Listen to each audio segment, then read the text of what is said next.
अब खबरों में आगे बढ़ेंगे, जहां अवैध रूप से छत्तीसगढ़ में रह रहे बांग्लादेशी घुसपैठियों के खिलाफ अभियान चलेगा। हर जिले में अभियान के लिए टास्क फोर्स बनाई जाएगी। बिना दस्तावेज रह रहे बांग्लादेशियों के खिलाफ कार्रवाई होगी। तो ये बड़ी खबर आपको बता रही है, जहां बांग्लादेशी घुसपैठियों के खिलाफ अब अभियान चलाया जाएगा और उनकी जांच जो है वो की जाएगी। लगातार यहाँ पर एक बड़ी टास्क फोर्स जो है उसका यहाँ पर टास्क फोर्स तैयार की गई है, जो कि लगातार इन घुसपैठियों के दस्तावेज खंगालेगी, इन घुसपैठियों के बारे में जानकारी निकालेगी। और आपको बता दें कि छत्तीसगढ़ में घुसपैठिए व्यापार के जरिए या फिर भेस बदलकर भी यहाँ आ सकते हैं, या फिर देखा जाए तो लगातार छत्तीसगढ़ जो है घुसपैठिए का गढ़ बनता जा रहा है। इसे लेकर भी बड़े सवाल जो है खड़े होते हुए नजर आ रहे हैं। और अब इसी के लिए छत्तीसगढ़ में जो अवैध रूप से बांग्लादेशी घुसपैठी रह रहे हैं उन पर अब ये कड़ा शिकंजा जारी किया गया है। एक बड़ी टास्क फोर्स तैयार की जाएगी जो कि यहाँ पर इन घुसपैठियों के खिलाफ बड़ी कार्रवाई करेगी। और डिप्टी सीएम अरुण साव का बयान सामने आया, जहां घुसपैठियों की पड़ताल पर डिप्टी सीएम ने यह बयान दिया है। देश में घुसपैठियों और संदिग्धों पर कार्रवाई हो रही है। ऐसे किसी भी व्यक्ति को नहीं छोड़ा जाएगा। जो छत्तीसगढ़ में सभी जिलों में एसटीएफ का गठन हो रहा है।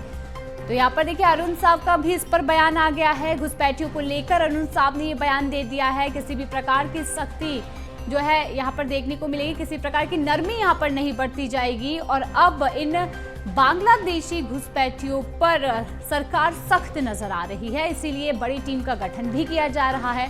देश में घुसपैठियों और संदिग्धों पर कार्रवाई लगातार देखने को मिल रही है। इसी दौर में अगर देखें तो छत्तीसगढ़ में भी इन घुसपैठियों के खिलाफ एक बड़ी कार्रवाई, जहां एसटीएफ का गठन होगा। एसटीएफ के गठन के साथ साथ देखा जाए तो बड़ी टास्क फोर्स जो है वो भी तैयार की जाएगी। तो अब घुसपैठियों पर शिकंजा जो है सरकार कसती नजर आएगी और एक बड़ा फैसला अब सरकार ने लिया है। और अब देखना होगा कि इसके जरिए बांग्लादेशी घुसपैठियों पर किस तरीके से यहाँ पर रोक लगाई जा सकती है। छत्तीसगढ़ को बांग्लादेशी घुसपैठी से मुक्त किया जा सकता है, क्योंकि कई बार पहले भी ऐसी खबरें आ चुकी हैं। बांग्लादेशी घुसपैठियों को लेकर ऐसे कई मामले सामने आ चुके हैं, लेकिन उन पर कोई भी ऐसी कार्रवाई नहीं हुई। पर अब देखा जाए तो बड़ी कार्रवाई जो है बांग्लादेशी घुसपैठियों पर किया जाएगा। जानने की कोशिश की जाएगी कि आखिर किस रूप में, किस तरीके से यहाँ पर बांग्लादेशी घुसपैठी जो हैं वो छत्तीसगढ़ में हैं, छत्तीसगढ़ में व्यापार कर रहे हैं, छत्तीसगढ़ में रह रहे हैं, और अभी तक उनके बारे में ज्यादा जानकारी क्यों नहीं निकाल पाए थे। इसे लेकर भी सवालों के घेरे में सरकार के साथ साथ अगर देखें तो प्रशासन पर भी कई सवाल ऐसे खड़े होते हैं।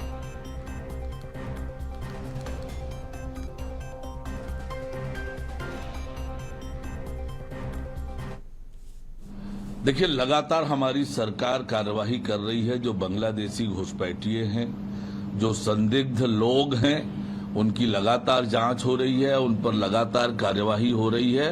ऐसे किसी भी व्यक्ति को छत्तीसगढ़ में निश्चित रूप से कोई पनाह नहीं मिलेगा। उन पर ठोस और मजबूत कार्यवाही होगी।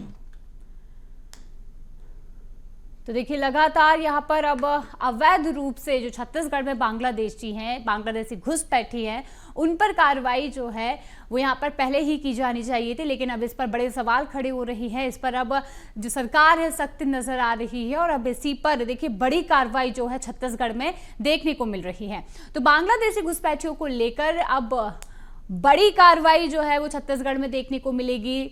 और सारी जो जानकारी है जो अभी तक सरकार तक नहीं पहुंची, प्रशासन तक नहीं पहुंची, उसे जुटाने के लिए टास्क फोर्स यहाँ पर तैयार की जा रही है। एसटीएफ के जरिए यहाँ पर पूरी जांच की जाएगी। तो एक बड़ा सवाल जो है वो यहाँ पर सामने आता है। देखिए अब इसी खबर पर विस्तार से जानकारी के लिए हमारे साथ संवाददाता अविनाश चंद्रवंशी जुड़ चुके हैं। अविनाश, छत्तीसगढ़ में बांग्लादेशी घुसपैठियों को लेकर बड़े सवाल खड़े हो रहे हैं।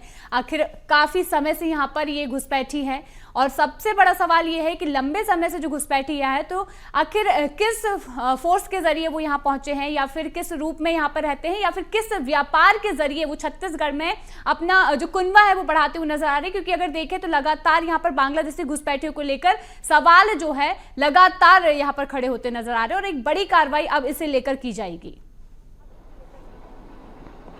बिल्कुल, देखिए कि छत्तीसगढ़ में लगातार जो घुसपैठ है उन पर कार्रवाइयां जरूर होती हैं, लेकिन सबसे बड़ा सवाल है कि छत्तीसगढ़ में घुसपैठ पहुंचते कैसे हैं। तो मैं बताना चाहूंगा कि रायपुर में अगर हम बात करें या बिलासपुर में बात करें, इन सभी जगहों पर ट्रेन के माध्यम से रेल का सफर करते हुए जो घुसपैठ है वो यहाँ पर पहुंचते हैं और कई अलग अलग तरह के व्यापार में उनकी संलिप्तता जो है वो पाई जाती है। कभी वो फेरी वाले बनकर शहर में रेकी करते हैं, घूमते हैं अपना रूप बदलकर, तो कभी वो फैक्ट्री में या फिर दूसरे दुकानों पर काम करते हैं। खासतौर पर देखा गया राजधानी रायपुर में कि टिकरापारा क्षेत्र में कई ऐसे घर हैं जहां पर बांग्लादेशी लोग जो है वहां पर रहते हैं चोरी छिपे तरीके से, और फेरी का काम वो करते हैं। कोई बर्तन बेचता है, कोई कपड़े या चादर बेचने का काम करता है, और ऐसी कई घटनाएं हुई हैं जिनमें उनकी संलिप्तता जो है पाई गई है। कई गिरोह ऐसे काम कर रहे थे, लेकिन छत्तीसगढ़ में देखा जा रहा है कि लगातार जो है इस तरह के जो गिरोह हैं वो बढ़ते जा रहे हैं। इस तरह के घुसपैठ है उनको छत्तीसगढ़ में कहीं ना कहीं पनाह मिल रहा है, जिसको लेकर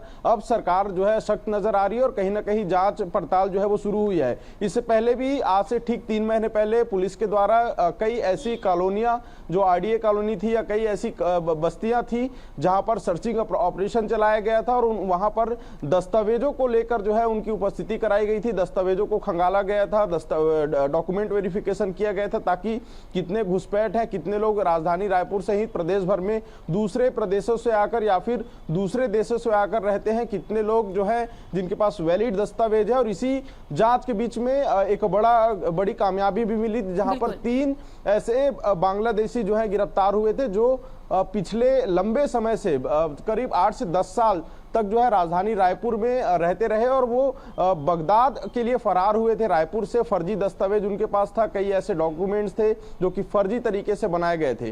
तो कहीं ना कहीं घुसपैठों का पनाह जो है वो छत्तीसगढ़ में बढ़ता जा रहा है यहाँ पर, और कहीं इसको लेकर सरकार अब सख्त होते हुए नजर आ रही है। देखिए, सरकार को बहुत पहले ही सख्त हो जाना चाहिए था, क्योंकि ये पहली बार तो है नहीं, इससे पहले भी घुसपैठियों को लेकर कई ऐसे मामले सामने आए हैं। लेकिन अब देखिए सरकार सख्त हो रही है। इस पर अरुण साहब ने अपना बयान भी दिया है, तो अरुण साहब ने यहाँ पर सरकार की ओर से क्या कुछ बयान दिया है उसके बारे में भी थोड़ी जानकारी दीजिए। बिल्कुल, देखिए उप मुख्यमंत्री अरुण साव ने इस विषय को काफी गंभीरता से लिया और उन्होंने कहा भी कि पूरे प्रदेश भर में एसटीएफ की जो टीम है उसको भी बढ़ाई जाएगी, इसको लेकर चर्चा की जाएगी ताकि जो स्पेशल टास्क फोर्स है वो इन गतिविधियों पर विशेष तौर पर नजर रखे, क्योंकि घुसपैठ जब पहुंचते हैं तो कहीं ना कहीं किसी न किसी रिश्तेदार के माध्यम से दूसरे देशों से यहाँ पर पहुंचते हैं। और खासतौर पर देखा गया है कि ऐसे घुसपैठियों को जो है कहीं सही समय पर डॉक्यूमेंट वेरिफिकेशन नहीं हो पाता, कभी रेलवे स्टेशन या एयरपोर्ट पर सही तरीके से चेकिंग नहीं हो पाती है, जिससे ये सीधे तौर पर जो है राजधानी रायपुर सहित प्रदेश के अलग अलग हिस्सों में पहुंचते हैं। कभी ग्रामीण इलाकों में कोई व्यापारी बनकर बाजार में जाकर वहां पर बाजार लगाने का काम करते हैं और धीरे धीरे इनकी बसाहट जो है वो शुरू हो जाती है। तो ऐसे में उप मुख्यमंत्री अरुण साव ने भी कहा है कि पूरे तरीके से पूरे प्रदेश भर में एसटीएफ को लेकर जो है एक अच्छी व्यवस्था बनाई जाएगी ताकि ऐसे घुसपैठ जो छत्तीसगढ़ में आकर रह रहे हैं, जिनके पास कोई वैलिड दस्तावेज नहीं है, यानी सीधे तौर पर जो घुसपैठ है उन्हें छत्तीसगढ़ से बाहर किया जाएगा, देश से बाहर किया जाएगा। और जो जितने ऐसी व्यवस्था बनाई जाएगी कि दूसरे देशों से आकर लोग अवैध तरीके से छत्तीसगढ़ को अपना अड्डा ना बना सके। इसलिए सरकारी सिस्टम में बदलाव की जरूरत जो अरुण साव ने कही है, और साथ ही उन्होंने कहा है कि अब प्रदेश में इसको लेकर पूरी चर्चा की जा रही, सरकार इसके लिए सख्त है। जी बिल्कुल, देखा जाए तो एक बड़ी कार्रवाई जो है बांग्लादेशी घुसपैठियों के खिलाफ यहां पर की जाएगी और जल्द से जल्द यहां पर सरकार उसे पूरी तरीके से खत्म करने की छत्तीसगढ़ से कोशिश कर रही है। तमाम जानकारी के लिए अविनाश आपका बहुत बहुत धन्यवाद।